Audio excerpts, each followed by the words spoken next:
Hi, good afternoon, people. I am Aditya Vasekar.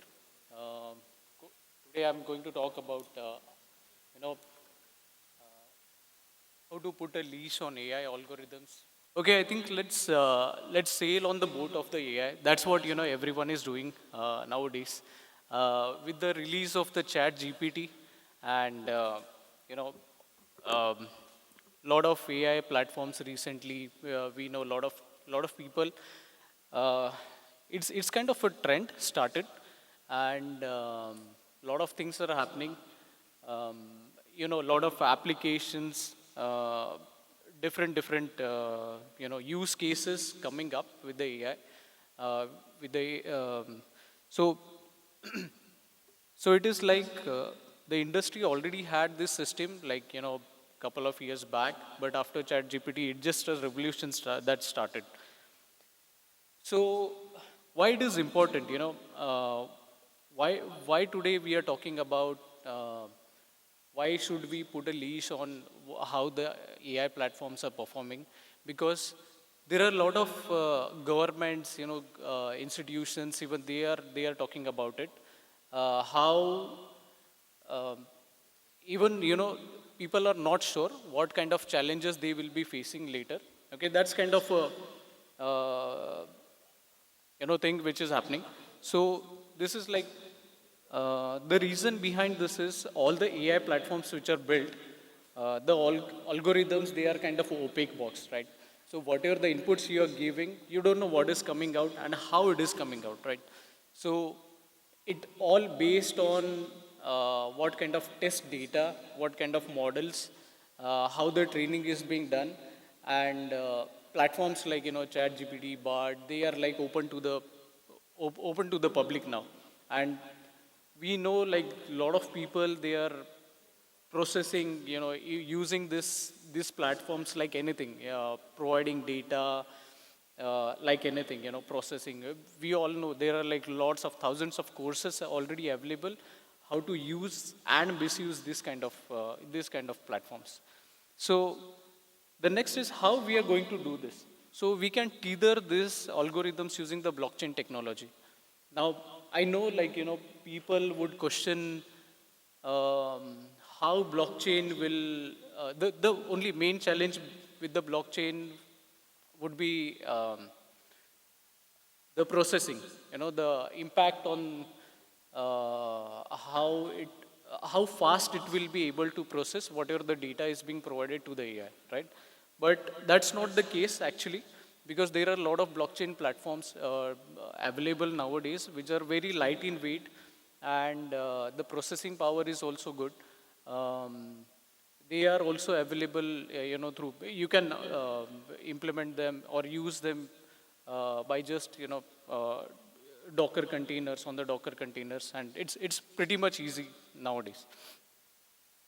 So now let's dissect the truth. Should we just trust whatever it is provided by the AI platforms today?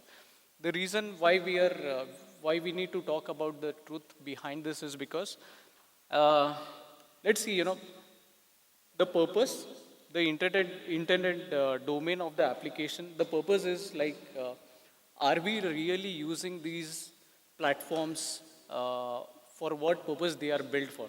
So, for example, recently I had a lot of chat with a lot of people, from different domains. So, for example, there was one guy who was working, um, for the threat modeling and all these process. So he just told me like, okay, let's use, why not you just use the Chat GPT, this specific AI capability for doing the threat modeling. I asked him like, okay, do you know what is the purpose behind this Chat GPT? Can this be really helpful for doing the threat modeling? Are you aware? Because nowadays, people are just coming up, okay, let's use ChatGPT for whatever the purpose we have. But are people aware? Is that the real purpose of this? Can it will give you a definite output? That's the reason, that should be thinking. That should people think about it. Then intended domain of the application, which I talked about. Then training the data, testing the data. So whatever the data which is provided, that should be a standard data, that should be according to some kind of baseline at least. It will not provide any kind of bias or any kind of output. The models and algorithms, even those should be standard as per some kind of standards, because once we provide the data, train the models, and the algorithms start kicking in, then in that case, we know the data drift happens, the model drift happens in that case. And that should not ideally happen. That's one of the attack, we are going to talk about it later. Then inputs and outputs. So that's really like, whatever the input you are giving, you should be aware of what output, you should be able to control them. Then the performance metrics. What are the expectations you have? Are you really getting it? That's where, you can draw the performance metrics accordingly. Then the bias, like I said, if you're really using any of the platform like ChatGPT or anything, you should be aware of, like, they might give you some kind of biased outputs based on, that should not happen, that should not become your liability. So these are some of the, let's go through some of the algo platforms what we have. First one, like, the opaque box, the very basic one from where this all started, Markov chain, if you guys know. So this is like, if you can see the matrix, p is equal to 0.9, 0.1, 0.5, 0.5. So this is like a matrix. For example, let's take an example here. If you provide a weather data to this matrix, it will just predict, like, if there is a 90% chance of a sunny day today, there will be a 10% chance of a rainy day tomorrow. If there is a 50% chance today of a rainy day, then it will be a 50% chance of sunny day tomorrow. So that's how the combinations happen. The total will be always 1. That's how the Markov chain works, and that's how the algorithm just become complex. You can build these algorithms keep on building, and the predictions happen as we go further. The next one is the genetic algorithms. So these are the genetic algorithms are like, they mimic the principle of natural evolution. So these are like, so they work like, they first create a population, then set of the data, create as a population. Then later on, the selection happens from the population. Then the crossover happens. Then the mutation happens to the data. And then finally, there is an output, and there is a health check of that. So that's how, the genetic algorithms work. And these algorithms actually, they learn from what is being inherited to them. And as the time passes, these are one of the algorithms, they get stronger and stronger with the predictions and all those things. Okay. Next one is supervised and unsupervised ML, machine learning algorithms. Like supervised is where the data is labeled. We know what we are feeding to the program and what we should be expecting. But in unsupervised, it's like we don't label anything. So, driverless cars, whatever the images are being captured, those are fed to the system, to the algorithm. That's kind of an example of unsupervised machine learning. Then there is a generative AI. This is like a revolution which has happened recently. The ChatGPT, but all these are like, not the ChatGPT. So this is like the DALL-E from the OpenAI. So whatever the images you are providing, it is, whatever the inputs you are providing, it is generating the images. Okay. So that's the generative AI example. Then the reinforced learning and deep learning. These are really powerful algorithms coming up. So then, later on there is a program synthesis, Codex, GitHub's Copilot. Recently, they have like updated a lot of things. If you have seen Codex, if you give instructions, it will directly come up with the program. Whatever the platform you're using, it will just come up with the program. Same with the GitHub's Copilot. It's very powerful. They are like It has just shifted a paradigm, actually, I would say. It's very powerful. And if that is again given to the AI, if this capability is again given to the AI, it can actually rewrite itself and, generate a lot of data, train itself, and the outcomes, we can't predict it.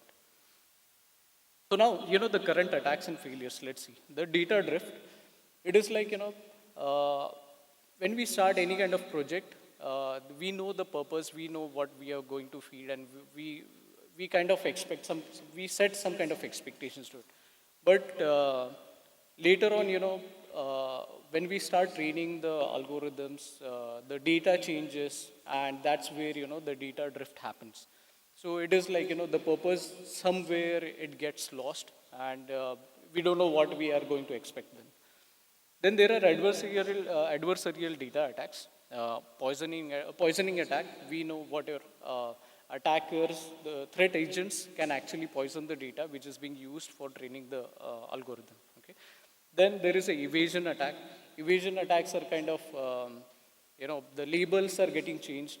For example, if I'm training my algorithm to identify dogs, I'll just, as a threat actor, I'll just feed the algorithm all the photos of, Doberman. So if there is no, so at the end, what will happen if I feed any kind of image which is not a Doberman, it will not identify it as a dog. So, this kind of attack happen. These are the evasion attacks.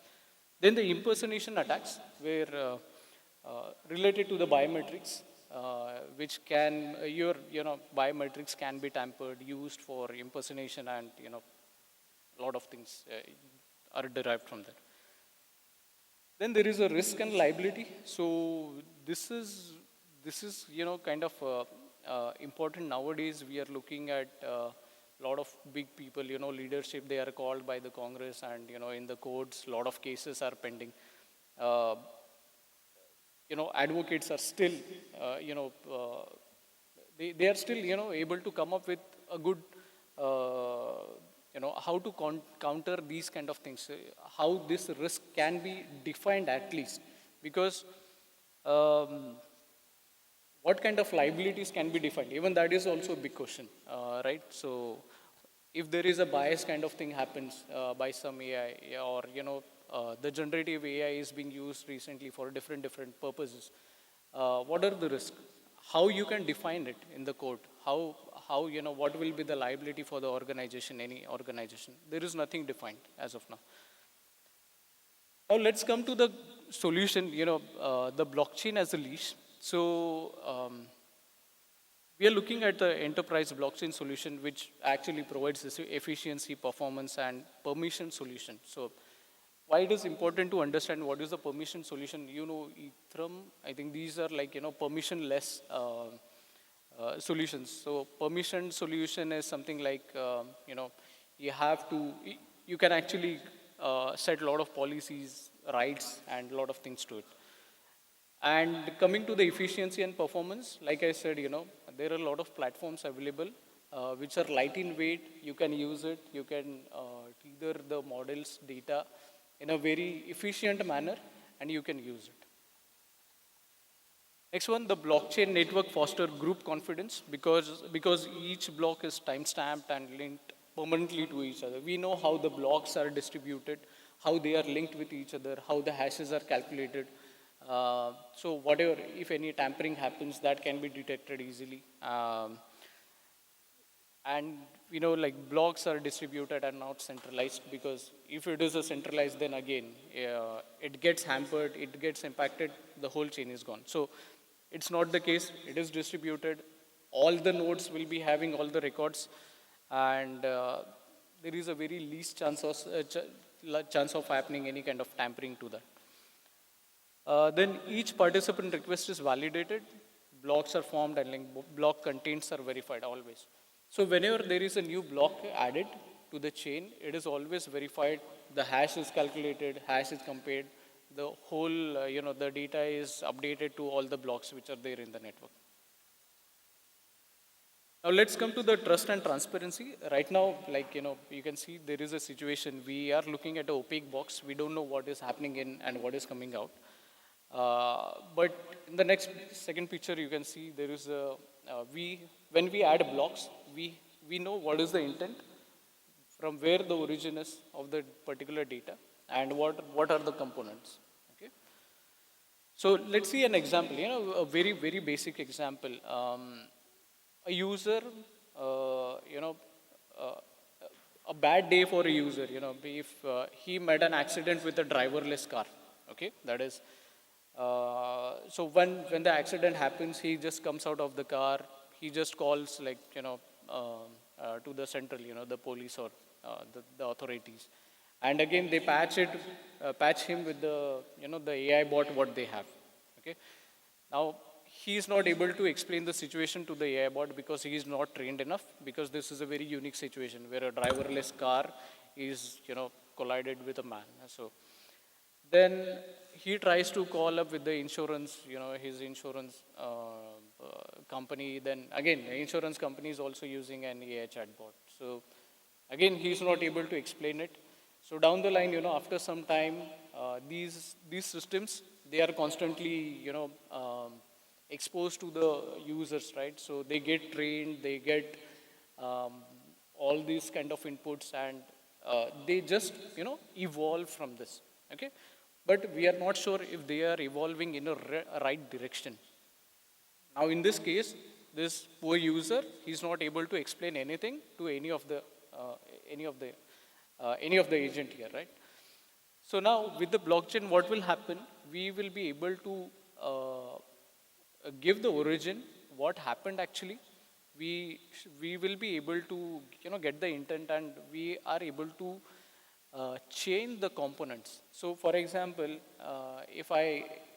so for this incident, if I am able to tie up all the components properly to the blocks, each and every block, then going further, it will be easy for the forensics team or any other team who is going to investigate this, right? Because now in the previous case, what was happening is, how the police, if that poor user, he successfully, tries to get in contact with some police people, like, and they want to investigate it. What is the investigation trial? Like, what is the trial chain here? Nothing, right? There might be some logs, some random logs, but in this case, there can be a proper trial, trial of documents or logs can be found, and those can be used for the purpose of, investigation, the whole scenario, to close the whole scenario. Now let's, figure out the 4 different pillars we can say of these controls. One is like pre-establishing identity and workflow for people and the system. So whenever we start a project for the, for the algorithms or these kind of platforms, first we can set up, all the background things, like we need to identify the people first, then we can establish all the certificate using the C authority certificates, installing them, providing them to the specific people, and identify who are working on these projects. And the whole workflow, because, there were certain situations we have came across where even in the test environment, the threat actors were able to, break that pipeline, tamper the data, tamper the models, and, the situation was different in the production. And second one is the, distributing tamper-evident verification. So this is like the blockchain. We all know, like, this is like a distributed system. Whenever there is a new block added, whenever there is a new data added, whenever there is a new model set which is added to the whole project, it will be there will be a proper record created. There will be proper hashes created, and there will be a proper, trial of what is going on that will be created. The third one is the governance. So in this case, governance will be like there will be a chain of authority that can be created here.